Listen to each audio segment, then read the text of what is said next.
Take 58. The Shy's lost its way. It's lost its identity. It's lost its purpose. There's not enough balance. There's no clear direction. And they just keep adding characters and characters and characters without taking time to fully develop the storylines of the characters that they currently already have.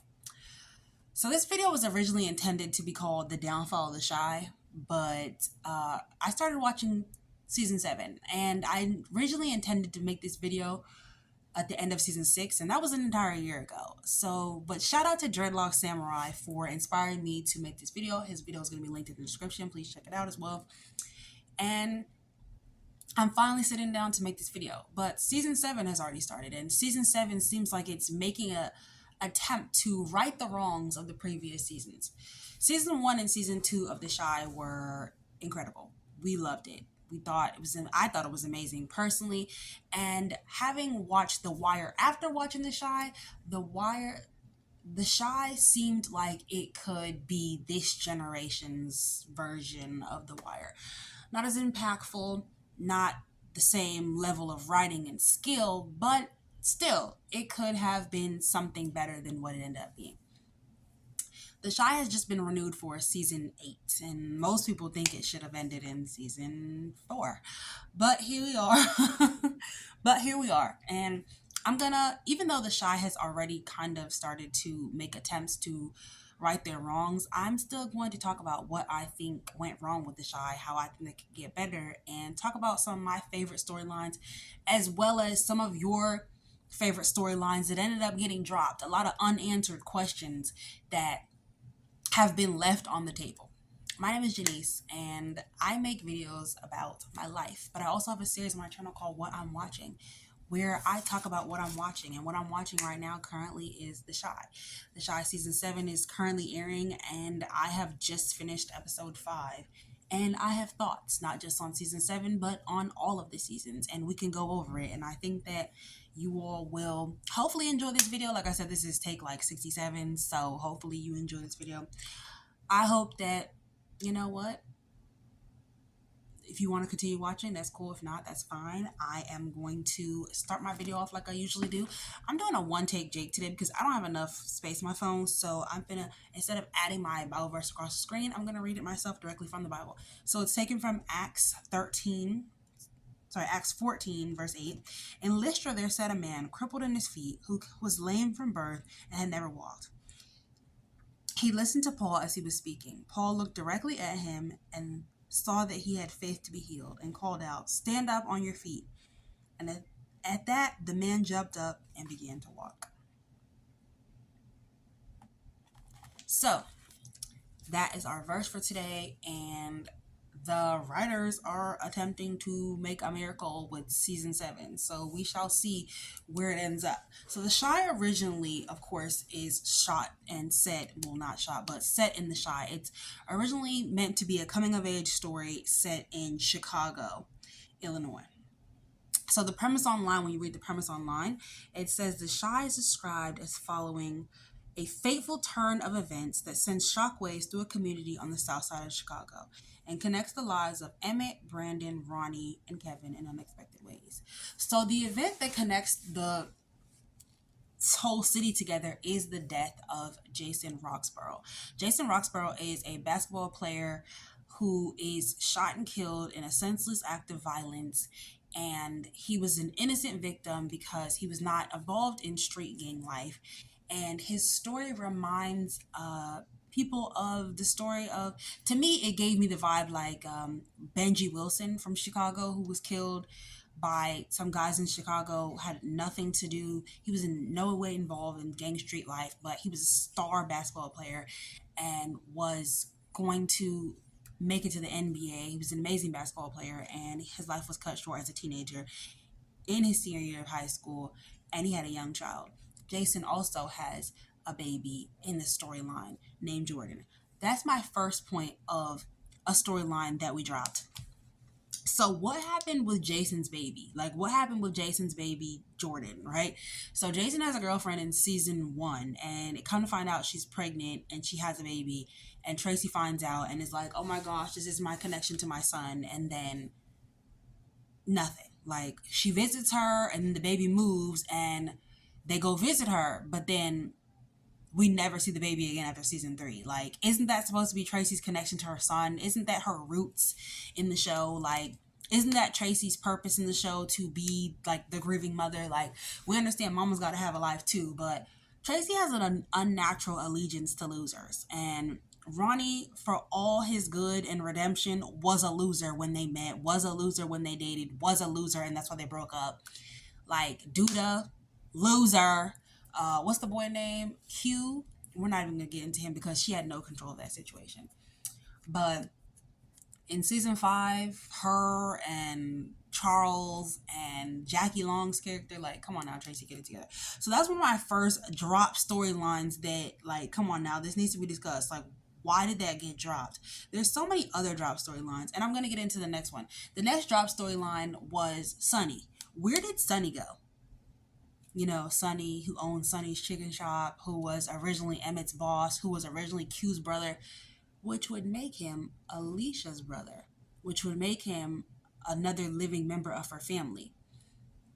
Also, the fact that Tracy and Rob never had scenes, when Rob is would have been Jason's cousin, which would have been another link to Jason. I felt like Rob's character should have had more interaction with Tracy, and I feel like Tracy should have had more interaction with Alicia, Sonny, and the baby, and they should have been together as some type of family. Is what's the point of making them all related if they're not gonna interact with each other? That's just weird. All right, my next drop storyline that we're going to okay, Jason's daughter, Sunny. Okay, that OG in prison. Y'all remember that OG in prison that, like, they used to call and Q used to check in with? Like, what happened to him? We never saw him again. Next drop storyline, Darnell and his 87 kids. Where are they? Because if you remember, in season 1 and 2, well, season 2, because I don't think Darnell was in season 1. Darnell's 1,000 kids were around, and they all lived in that house with him and his ex-wives and baby mothers. And then he focused his attention on getting Jada back, and then we never saw his ex-wives and children until season 6, when Darius showed up. Whoever, he was played by Brett Gray. Darius, whatever his name is, he shows up and he's like, Emmett, this your brother, and then that's it. And so I was just like, what the heck? Okay, why was Keisha kidnapped and assaulted? If Keisha's whole story gets retconned back to Nook being the dad, what was the purpose of putting Keisha through all that trauma? Next drop storyline, dropping Kevin and Maisha in season 2, and then randomly putting them back together right before Kevin leaves, and then breaking them again just to put them back together, just to send Maisha out of the show. Like, that was so pointless. And why was Maisha ever even with Papa? Like, that didn't even make any sense. Next drop storyline, Tiff's random pregnancy in season 2 that just gets, like, randomly disappeared, that she may have had an A. She may have went to the clinic. I'm sorry, y'all, I'm really itchy. But went to the A. I took a shower today. Maisha's music career just gets dropped out of nowhere, and now she is a photographer. The Rock Center. And then, like, now we don't see the Rock Center anymore. Remember the Rock Center? Remembering our Chicago kids, and Tracy was running that. There was a therapist there. There was therapy. And one of the social workers there was Dre. Another drop storyline. Where is Dre? Like, Dre disappeared without a word. Now they're like, oh, Dre went back to her ex. Why? They did all this work to make Dre an integral part of the show, to make her a stepmother to the kids, to have her help Nina be a more focused, less stressed out, crazy, erratic mother, just for her to just disappear. Another drop storyline. What happened to Nina's original wife / girlfriend? Do you guys remember that Nina had an original wife / girlfriend that was like a cop or security guard in season 1 or 2? And then we never saw her again. What happened to that lady? I'm gonna pull up her photograph because I feel like none of us even remember who she is. And I want to refresh our memory on that young lady because where did she go? What happened to her? She was originally the kid's like all other stepmother, and then she just literally disappeared. Okay, Karen White. Her name was Karen White. Let me see if I can pull up a picture of her. Oh my god. Okay, so this was her. So maybe this is why. I think she worked for the post office or something. I don't know, but yeah, she's a postal worker. So she was her wife or girlfriend, and then literally we never saw her again. Next job storyline, and I'm pretty sure none of us care about this, but Imani. What happened to her? Apparently, there was a whole thing with her not getting the vaccine or lying about getting the vaccine. Um, then you have the unnecessary storylines. So Kevin having that random girlfriend Simone that was like into astrology, and then like we never saw her again after a few episodes. Lene and her brother originally to me came off as an unnecessary storyline, but I do appreciate Lene. I think she's so cute, so I give her and her brother a pass. Bakari's sister.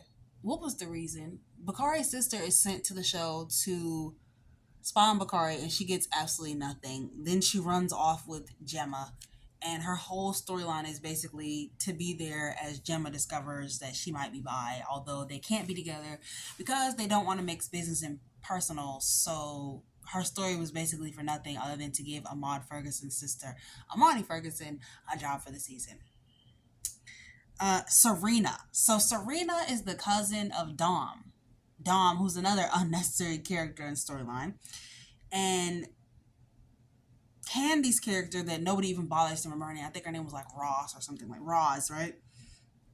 People just usually call her Candy or Candy's character. And then she's like has a deaf girlfriend, and by episode 2, she's speaking sign language. She's like, I love you, or what was it? I love you. I don't know how you say it. Excuse me, but I apologize to the deaf community for not knowing. I just know like was it mom and dad?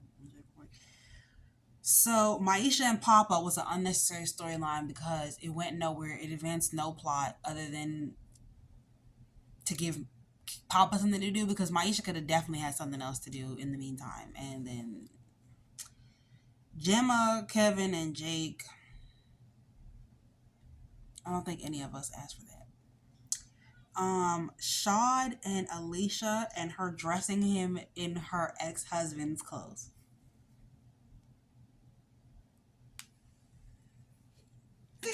Did we just want Shad to just continue to live under women? Like, is Shad the resident bum now that Ronnie's gone? Like, is he just gonna live under women every time? Like, okay, I'm gonna go to this woman's house. I'm living with this rich woman. All right, I'm gonna live with this rich